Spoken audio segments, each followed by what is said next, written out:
নমস্কার দাদা, এবারে ভোটটা আমাকেই দেবেন। যা চাই আমাকে বলবেন। কি শিল্প? হ্যাঁ হ্যাঁ হ্যাঁ হ্যাঁ হ্যাঁ, ভোটটা মিটে যাক না, আপনাদের কত শিল্প চাই বলো, সব দিয়ে দেবো। কি চাকরি? হ্যাঁ হ্যাঁ, 10 লক্ষ চাকরি তো হয়েই গেছে, ভোটটা মিটুক, প্রত্যেকের বাড়িতে ডবল ডবল চাকরি আমি দিয়ে দেবো। কি আপনি মদ খাবেন? হ্যাঁ হ্যাঁ, ভোটটা তো দেওয়ার সঙ্গে সঙ্গেই আপনাকে বোতল দিয়ে দেওয়া হবে, দাদা ব্যান্ড দেবো। কি আপনার চাই? আপনি মদ খান না? ও ঠিক আছে, তারও ব্যবস্থা আছে, নুকুল দানা দিয়ে দেবো, কোনো ব্যাপার নেই। কি আপনার কি চাই? সম্মান? হ্যাঁ হ্যাঁ, আমরা তো সম্মান সবাইকেই দিই, সবই দিয়ে দেবো। সবই, ভোটটা একটু আমাদের দেবেন। দাদা, আপনি বলেছিলেন 10 লক্ষ চাকরি হবে দুর্নীতিমুক্ত, সব পোস্টে তো দুর্নীতি হচ্ছে। আমরা কি করবো দাদা? বলুন দাদা, বলুন।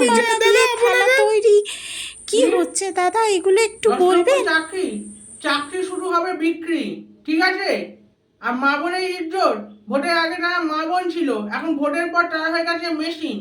আমার খাটে পাঠিয়ে দিস, তারপর বলবো বাকিটা। আর কি শিল্প? শিল্প হবে না। শিল্প যদি করে দিই, তাহলে তোরা খাটবি আর খাবি। ভোটের সময় আমার জন্য মারপিট কে করবে? তোর বাপ করবে? মারা শিল্প শিল্প টিল্প কিচ্ছু হবে না, হবে শুধু মন্দির। মন্দিরের সামনে ভিক্ষে করবি আর খাবি। যা দূর হ এখান থেকে।